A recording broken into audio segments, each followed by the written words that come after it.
En esta ocasión no quisiera predicar ningún sermón, ni dejaros ningún mensaje convencional. En cambio, quisiera compartir con vosotros algunos de mis pensamientos más profundos. El presidente David O. McKay se refirió a tales pensamientos como los pétalos del corazón. Quiero abriros hoy una ventana a mi fuero íntimo. La epístola de Santiago se ha transformado, con el correr del tiempo, en uno de los libros predilectos de la Santa Biblia.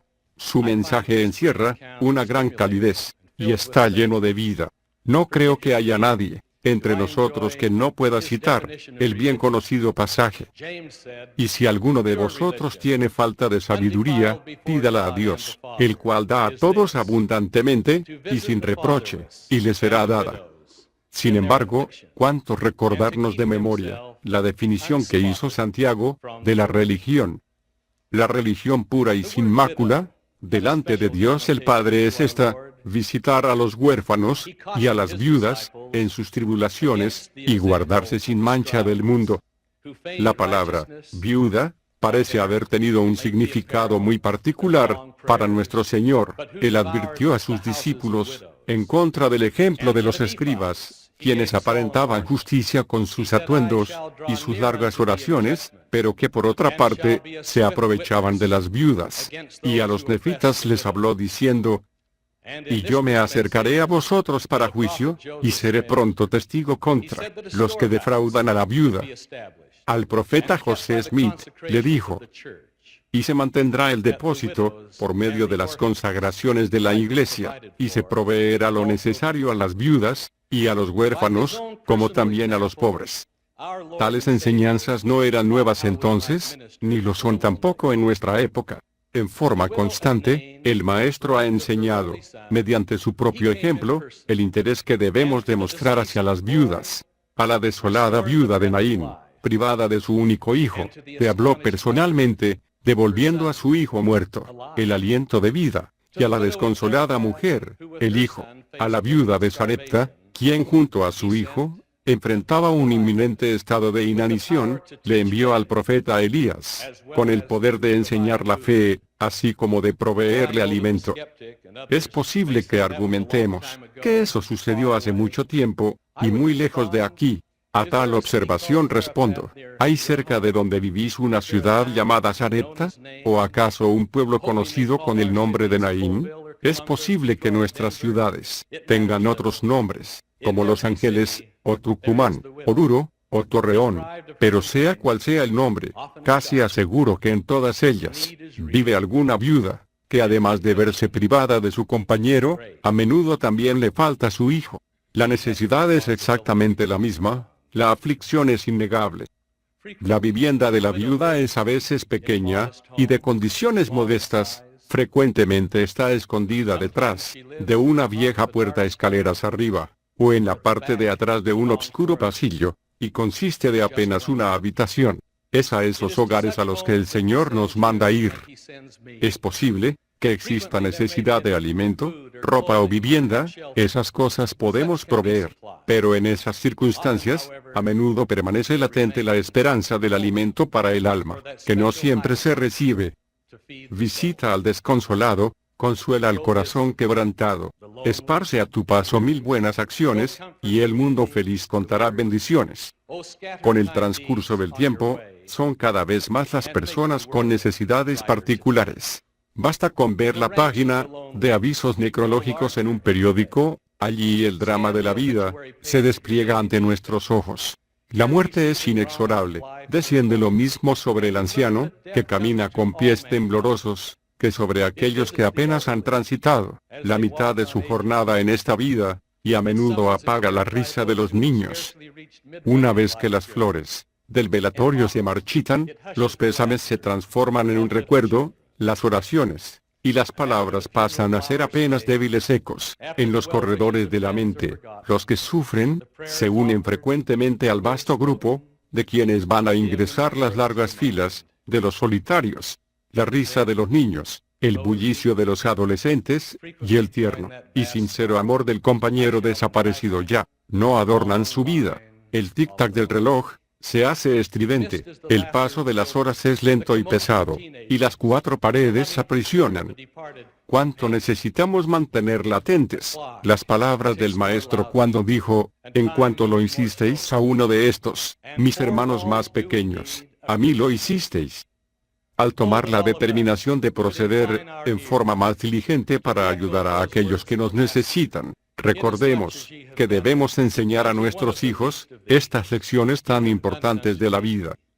Son muchos los recuerdos que tengo de los años de mi infancia, entre ellos, la expectativa con que aguardábamos el almuerzo de los domingos, precisamente en el momento en que mis hermanos y yo llegábamos a un estado irreversible de total e insaciable apetito, y nos sentábamos ansiosamente a la mesa. Atraídos por el aroma de la carne asada, mi madre me pedía: Tommy, antes de comenzar a comer, lleva este plato de comida al señor Bob, y no te demores. A esa edad, me resultaba difícil comprender por qué no podíamos comer primero, y después llevarle el plato de comida a nuestro vecino. Nunca rehusé hacerlo, pero corría hasta la casa del señor Bob, y después de llamar, esperaba impacientemente que con sus lentos pasos llegara hasta la puerta, le entregaba el plato de comida, y el plato limpio del domingo anterior, y me ofrecía unas monedas como recompensa por mis servicios. Mi respuesta era siempre la misma: no puedo aceptar dinero. Mi madre me daría una paliza.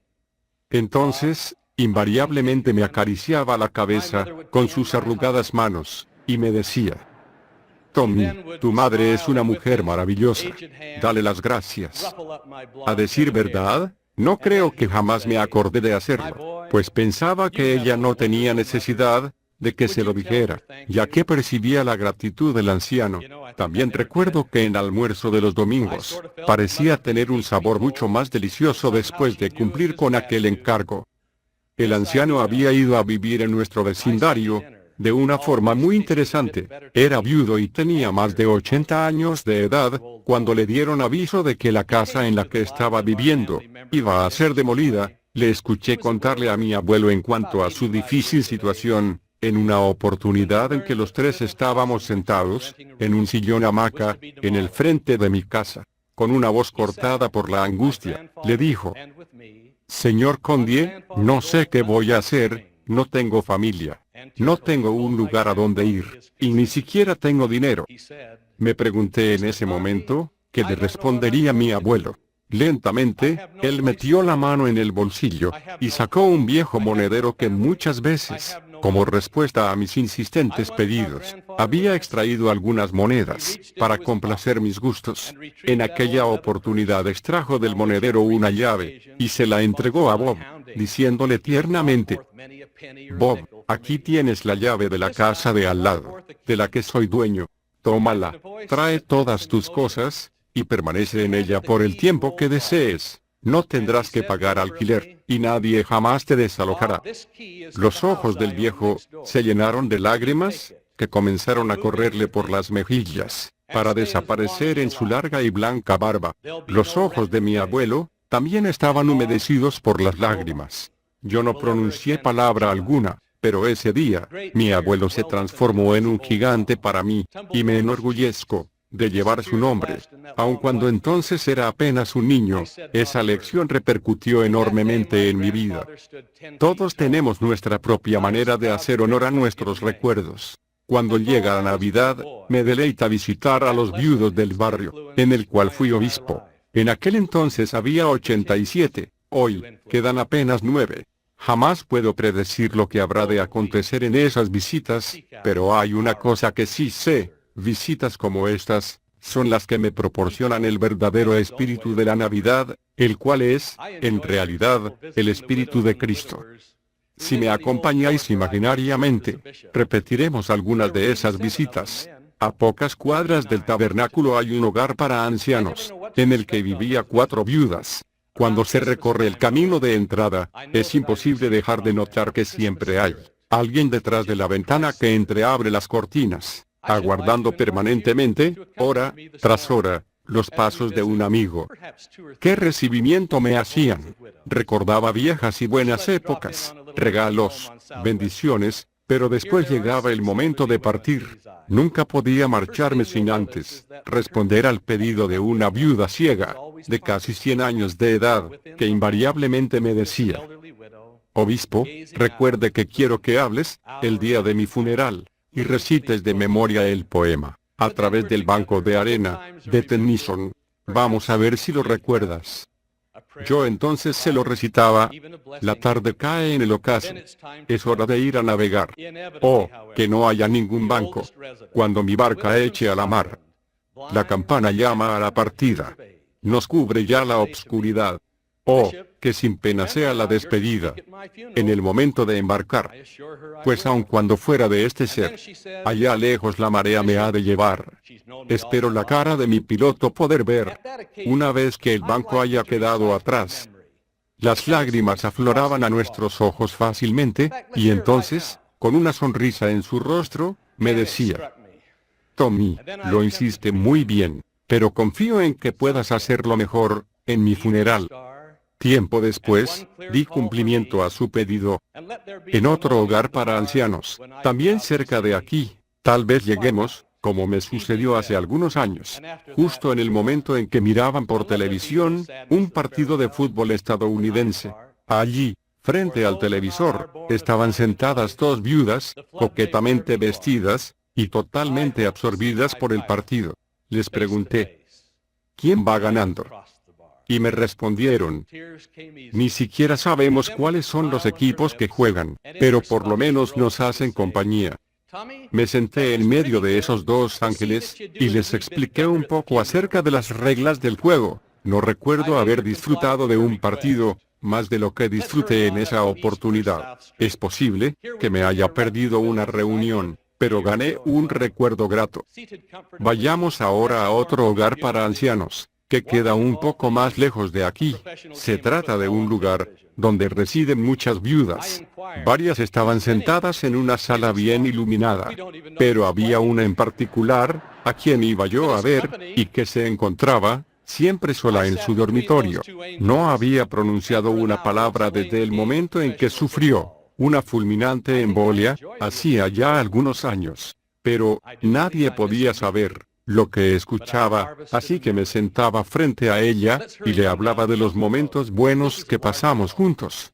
No se podía captar en ella ninguna muestra de que lo reconociera aún, no, ni salía de sus labios una sola palabra. De hecho, una de las empleadas de la institución me preguntó una vez si sabía que la paciente no había pronunciado palabra por años, pero eso no alteraba mi deseo de hablarle, pues no solamente disfrutaba de mi monólogo con ella, sino que sentía que aquello me daba la oportunidad de acercarme más a Dios. Cuando nuestro querido presidente Spencer W. Kimball se reunió en una oportunidad reciente con miembros de un país que atraviesa una seria crisis económica, no les preguntó en cuanto a estadísticas de la iglesia, sino que inquirió con gran interés: ¿tenéis lo suficiente para comer? ¿Estáis velando por las viudas? De su espíritu emanaba una sincera preocupación. Durante la administración del presidente George Albert Smith, octavo presidente de la iglesia, vivía en nuestro barrio una viuda sumamente pobre, quien cuidaba de sus 3 hijas adultas, las 3 inválidas. Estas eran de complexión robusta, y para nada se valían por sí mismas. Su madre era quien tenía la pesada tarea de bañarlas, alimentarlas, vestirlas y cuidarlas. En todo momento, todo ello, con medios muy limitados, y sin recibir ningún tipo de ayuda. Un día, le llegó el trágico aviso de que la casa que alquilaba sería puesta para la venta. ¿Qué podía ella hacer? ¿A dónde iría a vivir? Su obispo fue al edificio de las oficinas de la iglesia, para averiguar si había alguna forma, mediante la cual se pudiera comprar la casa. Se trataba de una vivienda pequeña, y el precio era razonable. Después de considerar la solicitud, fue rechazada. El descorazonado obispo salía del edificio, justo en el momento en que entraba el presidente George Albert Smith. Tras intercambiar saludos, el presidente le preguntó: ¿qué le trae por estos lados? Escuchó atentamente la explicación del obispo, sin decir absolutamente nada. Entonces, le pidió que los disculpara por unos minutos. tras los cuales regresó sonriendo y le dijo: vaya al cuarto piso. Allí le entregarán un cheque, para que pueda comprar la casa. Pero, la solicitud fue negada, respondió el obispo. Una vez más el presidente Smith sonrió y le dijo: acaba de ser reconsiderada y aprobada. La iglesia compró la vivienda para la viuda, quien vivió en ella cuidando a sus hijas hasta que todas fallecieron. Poco después, ella también regresó a la morada de nuestro Padre Celestial, para recibir su recompensa. Los líderes de esta iglesia velan constantemente por la viuda, el viudo y el solitario. ¿Podemos nosotros, los miembros, observar un interés menor? Emerson declaró en una ocasión: ni los anillos ni las joyas constituyen un obsequio, sino que son apenas sustitutos. El único regalo verdadero es una parte de uno mismo. Recordemos que durante el meridiano de los tiempos, se vio en los cielos una estrella sumamente brillante y peculiar. Los 3 magos la siguieron para encontrar al niño Jesús. Hoy día, otros Reyes Magos miran hacia arriba para encontrar una vez más esa estrella brillante y peculiar, que puede guiarnos a todos al encuentro de nuestras oportunidades. Y tendremos la oportunidad de quitar el yugo de los hombros de los afligidos, de calmar el llanto del hambriento, y de consolar el corazón del solitario. Como resultado de ello, se salvarán almas, la de ellos y la nuestra. Si escuchamos detenidamente, podremos oír esa voz, que desde lejos nos dice, como dijo en otro tiempo: bien, buen siervo y fiel. Que podamos ver esa estrella especial, que podamos recibir la misma salutación, es mi humilde oración, en el nombre de Jesucristo. Amén.